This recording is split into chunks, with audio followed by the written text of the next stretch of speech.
Good morning, Sales Academy followers, tweeters, YouTubers, podcasters, listeners, Facebookers, everything in between is, you know who you are as. Welcome to today's musing. This is an interesting one, I hope. I certainly hope, as I always do. These musings are about parting knowledge, information, but also it's about sharing things that come up in conversation, sharing ideas and research and information and stuff that to just trigger thought, right? My whole purpose and Sales Academy's whole purpose is to get people thinking and acting differently. So today, the subject for this musing is called peekaboo. Peekaboo. Remember that game we used to play with our children when they were really young? Our faces, peekaboo, and they'd laugh and they'd love it and all that sort of stuff. And the psychology behind it, Swiss psychologist Piaget, Jean Piaget, talked about it's the cognitive development of children. So up to the age of 4 months, and then from 4 to 7, it starts to shift, right? So basically, the reason peekaboo works for a period of time and then it doesn't is because what Piaget talks about in his theory of object permanence. So let's just break that down very simply. A child sees you there, an infant sees you there, and when you do that, they can no longer see you. So for a period of their development, if they cannot see something, they don't believe it is there. It's no longer there. It's gone. It's disappeared. So then when you take your hands away again, they can see you. You've now reappeared. So that object permanence is what he talks about. And then from the 4 month to 7 month point of view, it evolves that actually we start to realize that those things are permanently there. We just can't see them anymore. So if you think back to either parents with your young children, or even, I don't know, can you remember this far back as a child? You get playing these games where, you know, those little shapes where you put like the triangle into the little tub, and it's got a triangular shape, and try getting the square one in and all that sort of stuff. But you've got the triangle in your hand and you've got the tub there, and once you push it through, it's disappeared. And you do that with all the shapes and they all go. But part of you knows you're going to get them back. But that's a learned process, because at first, when you let them go and they've disappeared, if you think about object permanence in your younger stages of development, once that's gone and it's in the box, it's gone. You can't see it anymore, therefore it doesn't exist. Now, excuse me. Now, one of the things we talk about is in adulthood, we talk about mental well-being, we talk about mental health and stuff, we talk about mental hygiene and stuff. We talk about the things we do on a regular basis that support us and our habits and our disciplines and stuff. And effectively, we're looking at what are we choosing, our behaviors, right? And I talk about this a lot in terms of choice and avoidance. So, and I believe this for a very long time, that every destructive behavior is based on avoidance, right? What are we avoiding? What are we avoiding about ourselves that we don't like? What are we avoiding about our past version of ourselves? You know, whatever that might be. What are we avoiding currently in our lives? Who's the person we're avoiding? What's the situation we're avoiding? What's the feeling that we're avoiding when we look in the mirror, right? All of those avoidance and the choices we make around that avoidance means that we choose alternatives, sometimes quick wins, dopamine hits, whatever it might be. But we choose these other things thinking they're going to give us that joy. And it never solves or gets rid of this. It just kind of masks it, and we feel better for a little while, but then we feel worse because we go back. Because when we get that spike of happiness, we get a big drop of kind of the opposite, right? So this got me thinking, and these things always get me thinking. And anyone that knows me will really truly know this. And contrary to some beliefs, right? I don't go at this wanting to be right. I don't go at life thinking I'm always right. And I don't go at life thinking I know everything, right? In fact, that would be a boring state. It's about continual development and continual support and continual growth. And that is continual effort. That's work. So why is this kind of musing relevant, and where's it going? Well, it got me thinking, if Piaget is talking about this object permanence when we were children, and then like babies, infants, and then we grow through that, and therefore we start to realize that things are permanently there, we just can no longer see them. Well, that started me thinking about this adult depression and this adult kind of mental health and well-being that we're talking about all the time. But it's like, because that led me to think about the changes in moods and the changes in our state.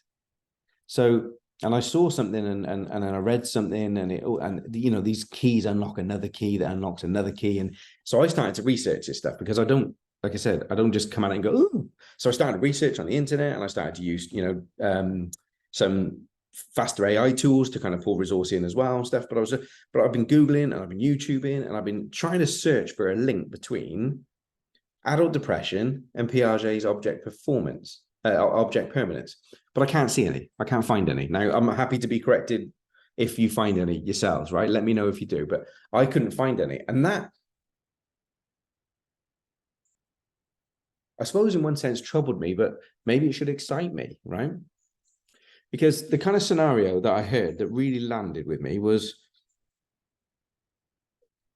imagine when you go to the airport and you go to take a flight, right? And let's just say, being in Britain, we get a lot of days where the weather is not, in what a lot of people call it, not good weather. It's grey, it's overcast and all that sort of stuff.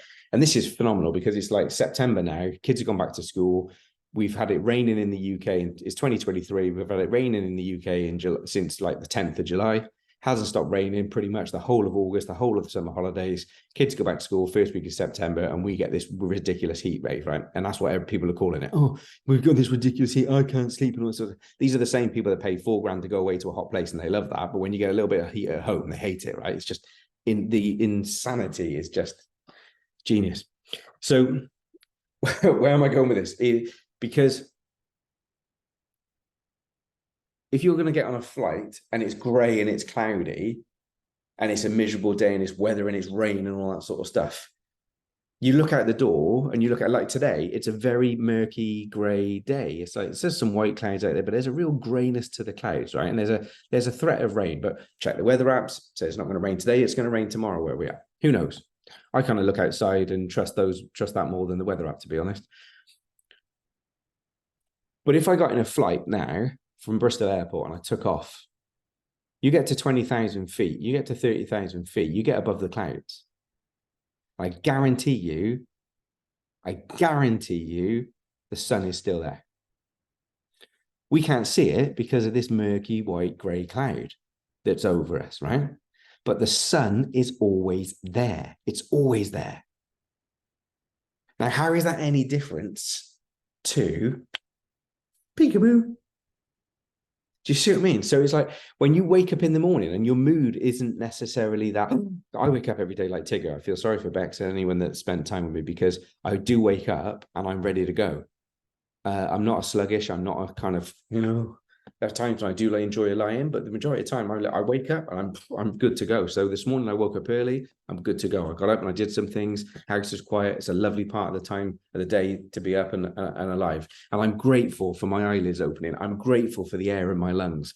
I'm grateful for having another day at life, right? And this is how I feel. And at times I find it difficult to understand why others don't celebrate and have that gratitude for that simple, but the most important thing, which is another day, another go at it, and life, right? But I can understand that, you know, you look outside and it's a bit grey and it's a bit, and you've had a busy weekend or a long weekend. You know, we had a 4-hour drive up to Bradford and a 4-hour drive back and stuff, and that can take it out of you because the driving in the UK these days is not as fun as it used to be, you know.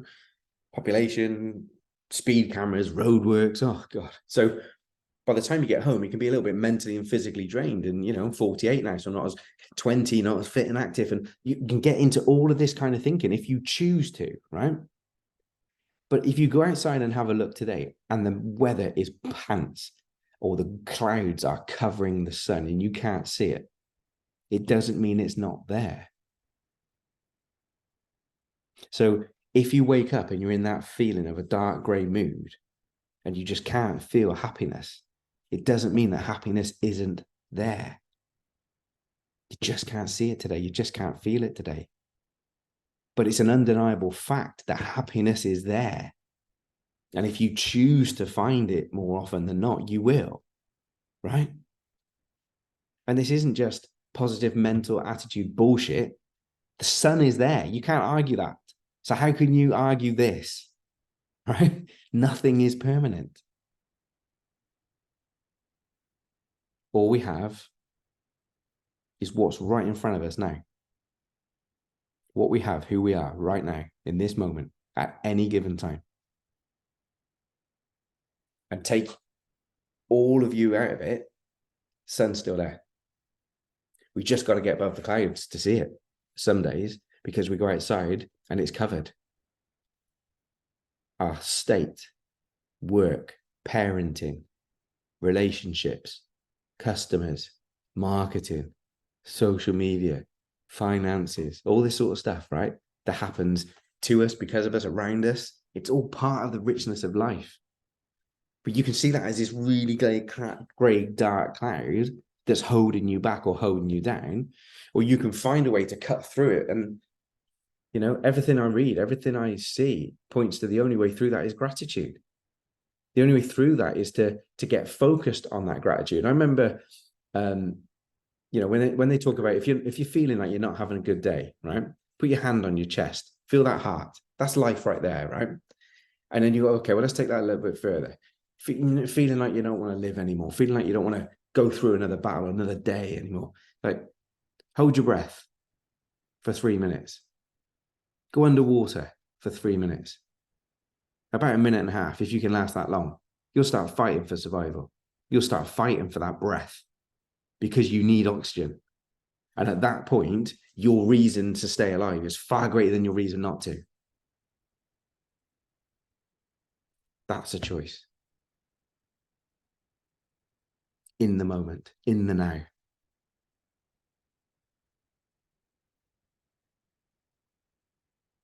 So I think there's a lot of power and a lot of opportunity in reflecting on peekaboo in our adult life. Thinking about the theory of object permanence. Just because we can't see it, just because we can't feel it, just because we can't touch it right now, it doesn't mean it's not there. And if you take that kind of breathing in the water example, if you close your eyes and start to think about things that you're grateful for, we've got guys doing the 90 days of gratitude, right, as part of the Sales Academy family. And I started that at the start of the quarter. I challenged them. It was a choice. You can join in or not, but I challenge you to be grateful for the next 90 days and see how that affects you. And it's not always big and grand. In fact, the bigger and the grander, the more fake it is. You know, I'm happy for my teeth. I'm grateful for my teeth. I'm grateful for my health. I'm grateful for my lungs, right? I'm grateful for my bed. You know, I'm grateful for my dog. She's gorgeous. I'm grateful for our kids. I'm grateful for the time we get to spend. I'm grateful for the food in the fridge. You know, there's so many things I can be grateful for, but that pattern, that flow of gratitude, being grateful for these things, imagine as you're going through that flow, if you can, and I challenge you to practice this, as you're going through it, stop yourself partway through being grateful for something and see whether the need for being grateful is greater than your need to stop it. That's the point. That's the breakthrough. That's the energy that comes through. You'll find the sun because it's still fucking there. I think that's about emotional exercising. I think that's about that, you know, this whole resilience, this self-esteem, this confidence, where does that come from? That comes from emotional exercise, not physical exercise. Recognizing that you've woken up and that mood is not the mood you want to be in. Or maybe that mood's not going to serve you. Or maybe the weather doesn't have to affect you. Or maybe the fact that you've got this or that to do today, to pull it right back to its simplistic form. Just because you can't see it doesn't mean it's not there. Happiness, joy, everything that you aspire for as a human being, which I can't understand any of us getting up every day and wanting to live a very unhappy life all of our life. Why would we want to do that? So choosing happiness and choosing that direction and choosing that gratitude, choosing to believe that it is still there. Well, I've just given you a scientific fact, and it is science because science is brilliant, right?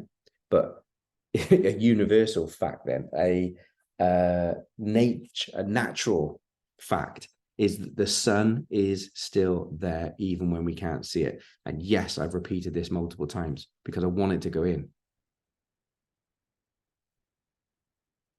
to become aware of it, recognize how you're feeling, and then make a choice. How long do you want to stay like that? How are you as a person when you're like that? How does it serve you and other people around you? So what can you do? Tiny little things. All right. The sun's still shining. Get above the clouds and you'll see it. It's there. Or stay below the grey. Choice is yours. Anyway, come and debate. I'd love to. Love to hear about it. Speak to you soon. Take care.